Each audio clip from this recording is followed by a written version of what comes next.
आज हम बात करने वाले हैं जेसिका पटेल के बारे में, जो कि ओरिजिन से तो एक इंडियन थी, पर उसकी पूरी फैमिली ब्रिटेन में रहा करती थी। जेसिका की लाइफ में मानो नई शुरुआत होने वाली थी, क्योंकि कई बार के फेल्ड अटेम्प्ट्स के बाद डॉक्टर्स ने जेसिका के आईवीएफ के सक्सेसफुल होने की खुशखबरी उसको दी थी। Now she was going to be a mother. इस खुशखबरी से जेसिका और उसके फैमिली मेंबर्स की खुशी मानो सातवें आसमान पर थी, पर ये खुशी उसके लाइफ में बस चंद दिनों की ही थी, क्योंकि फैमिली होम से वापस आने के अगले ही दिन जेसिका के पति को उसकी लाश घर में अजीबोगरीब हालात मिलती है और घर के हालात देख ऐसा लगता है मानो उसकी हत्या चोरों ने चोरी के दौरान की हो। हेलो गाइस, वेलकम और welcome back to tragic riddles. तो आज हम इसी केस को पूरे डिटेल में जानेंगे कि आखिर जेसिका के साथ ऐसा क्या हुआ। क्या सच में बर्गलर्स ने ही जेसिका का मर्डर किया था, और आखिर बाद में इस केस को ऑनर किलिंग का नाम क्यों दिया जाने लगा। According to the people who knew Jessica, she was a pure soul, always had an optimistic side to her, और वो हर काम को बहुत पेशेंस के साथ किया करती थी। उसकी पर्सनालिटी और सेंस ऑफ ह्यूमर लोगों को बहुत पसंद आता था। पर इन सब बातों को सुनकर ये सवाल भी खड़ा होता है कि उसके साथ फिर ऐसा कोई क्यों करना चाहेगा, और अगर ऐसा किसी ने किया भी तो उसके पीछे का मोटिव क्या हो सकता है। जेसिका को बचपन से ही फार्मेसी में बहुत इंटरेस्ट था, और अपनी इसी इंटरेस्ट को परस्यू करने के लिए सी जॉइंड अ फार्मेसी कॉलेज, जहां उसकी मुलाकात होती है मितेश नाम के एक लड़के से। मितेश और जेसिका में काफ़ी सारी सिमिलरिटीज़ थी, जिनकी वजह से उनकी दोस्ती गहरी होती गई और जल्द ही वो एक रिलेशनशिप में थे।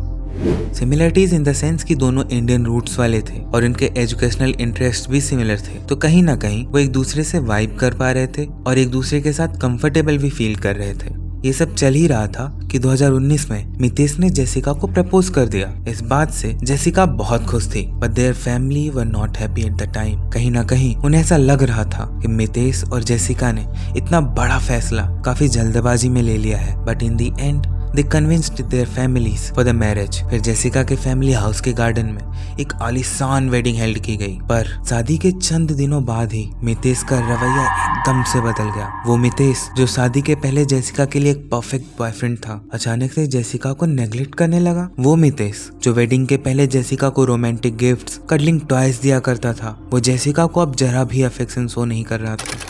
बातों बातों में जेसिका ने इन बातों का हिंट अपनी सिस्टर्स को भी दिया था। जेसिका ने अपनी सिस्टर को बताया था कि शादी के 10 महीनों बाद भी there was no physical intimacy between her and Mitesh. Jessica ने अपनी बहन को बताया था that Mitesh is very controlling and sometimes abusive as well. ऐसे ही एक वारदात हुआ था फरवरी 2010 में। जेसिका के ग्रैंडडैड अचानक बहुत बीमार पड़ जाते हैं, वो हॉस्पिटलाइज भी हो जाते हैं, पर ऐसे टाइम पर भी मितेश जेसिका को अपने दादाजी से मिलने कभी कभी ही जाने देता था, जबकि उसको पता था that Jessica was very close to her granddad. वो अपने ग्रैंडडैड से बहुत प्यार करती थी। इस बात को लेकर मितेश और जेसिका में काफी आर्गुमेंट्स हुई, जिसमें मितेश ने जेसिका पर हाथ तक उठा दिया था। उसने अपनी सिस्टर्स को बताया था that Mitesh is very secretive, violent and manipulative at times, लेकिन अपने फैमिली का नाम बचाने के लिए जेसिका इसके बारे में और किसी को नहीं बताती थी, which is a very sad reality of our society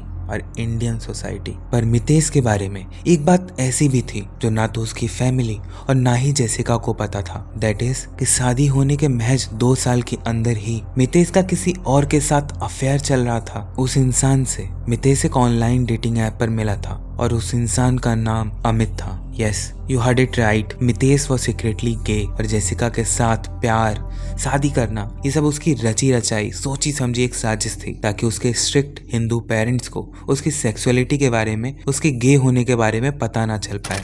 मेरा तो यह मानना है कि मितेश का जेसिका के साथ ऐसा रवैया भी इसी वजह से था, because he wasn't actually in love और affectionate towards her, she was just like a tool for him, जिसकी मदद से वो बस खुद को सेफ रखना चाहता था। What do you guys think might be the reason जिसकी वजह से मितेश ने जेसिका के साथ शादी की होगी? Feel free to tell me in the comment section. I will be looking forward to it. शादी के कुछ साल बाद मितेश ने 60 मील दूर मिडल्सबर्ग में एक फार्मेसी खरीद ली और जेसिका को उसकी फैमिली से बहुत दूर लेकर चला गया। At that time Jessica didn't think much of it. उसने सोचा कि शायद एक नई जगह जाकर वो अपनी लाइफ को एक नए सिरे से शुरू कर पाएगी। She had hopes that this might be a new beginning for her, और शायद उसकी और मितेश के रिलेशनशिप में ये एक बड़ा मोड़ होगा। पर इससे भी कुछ नहीं बदला। जेसिका अपनी फैमिली से बहुत दूर हो गई थी। कहीं ना कहीं शी वॉज लोनली। जेसिका की शादी को अब 6 साल हो चुके थे और उनकी फिजिकल रिलेशनशिप की गाड़ी वहीं के वहीं अटकी थी। फैमिली वाले भी अब सवाल खड़े कर रहे थे। सो अंडर प्रेशर आकर Jessica agreed to go under IVF and you might have guessed, ये आइडिया भी जेसिका के दिमाग में मितेश ने ही डाला था। पर जो जेसिका को नहीं पता था वो ये कि इसके पीछे भी मितेश की एक साजिश थी। Mitesh wanted Jessica to go through IVF because he wanted to steal the frozen embryos and proceed to have a family with his lover. इस पूरे टाइम मितेश और अमित में बातें होती ही रहती थी। Even after being married, they were busy planning their future together. Jessica जब IVF के लिए मान गई तो मितेश ने अमित को मैसेज भी करा था जिसमें उसने अमित से पूछा था Will you stand by my side? जिस पर अमित ने रिप्लाई दिया in a very cold way. She might not even get pregnant. We will deal with it when it happens. Allegedly, Mitesh ने अमित को और भी कईयों मैसेजेस किए थे in which he talked about taking Jessica out of the way or something like I'm telling you her days are marked. In 2016, Amit immigrated to Australia, which sparked new fantasies in Mitesh. अब मितेश अमित के साथ Australia जाकर settle होने और family बसाने के सपने देखने लगा था। बट इन सब के बीच the person who was suffering the most was Jessica.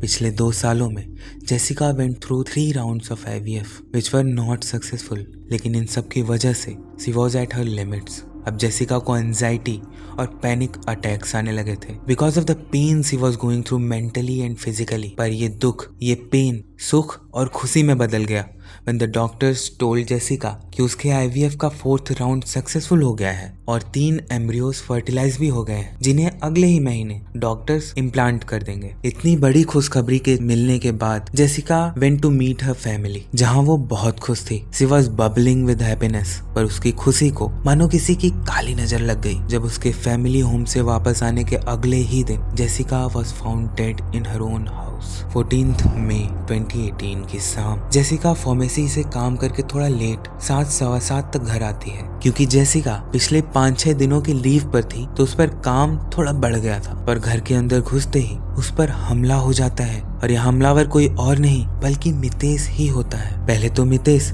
एक टेस्को बैग से जेसिका का गला घोटने की कोशिश करता है और नाकाम होने पर वो जेसिका का गला अपने हाथों से ही घोटने लगता है and he does it with such force कि जेसिका के वॉइस बॉक्स के कुछ बोन्स तक टूट जाते हैं। इस दौरान जेसिका ने जी जान लगाकर फाइट बैक करने की कोशिश की पर वो बस कुछ स्क्रैचेस ही दे पाई मितेश के गर्दन पर। ये स्ट्रगल अगले 20 मिनट तक चलता रहा but in the and she died by the hands of her own husband. इसके बाद मितेश ने जेसिका के हाथ पैरों पर डक्ट टेप बांध दिया और घर का सारा सामान उथल पुथल कर इधर उधर बिखेर दिया ताकि उस पूरे वारदात को एक चोरी का नाम दे सके। He then proceeds to follow his so called master plan and goes to a nearby pizza restaurant. वहां से मितेश जानबूझकर जेसिका के फोन पर मैसेज करता है कि वो डिनर लेकर घर आएगा। पर आप सबको पता होगा कि उसने यह मैसेज सिर्फ इसलिए किया था ताकि उसके पास एक एलिबाई हो जिसको वो यूज कर पाए पुलिस को यह दिखाने के लिए कि जिस टाइम बर्गलरी चल रही थी उस टाइम तो वो घर पर था ही नहीं। और इस दौरान रेस्टोरेंट के CCTV में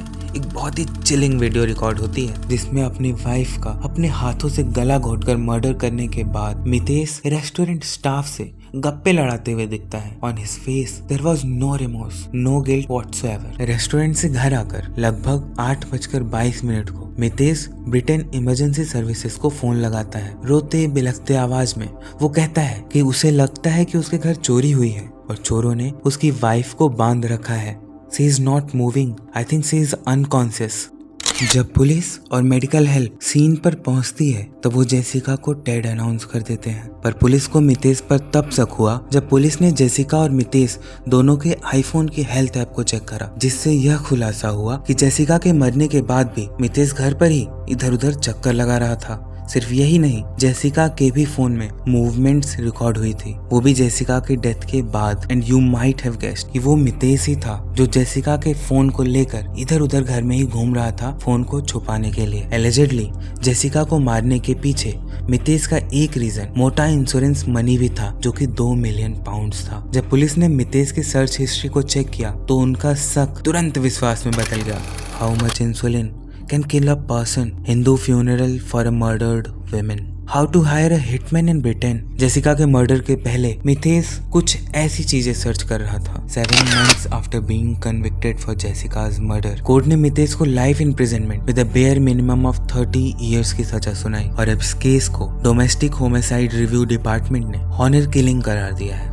रिव्यू कमेटी का मानना है कि मितेश को लगता है कि वो अपना सम्मान बचाते हुए इस शादी से तभी निकल सकता था अगर जेसिका की किन्हीं रीजन से डेथ हो जाए। और जेसिका के फ्रोजन एम्ब्रियोज उसके हाथ लगते ही अब उसके पास जेसिका के साथ रहने का कोई रीजन नहीं बचा था। And that's why he murdered her. Jessica की फैमिली पूरी तरह से टूट गई थी जब उन्हें पता चला कि शादी के पूरे 9 साल जेसिका ने क्या क्या झेला है।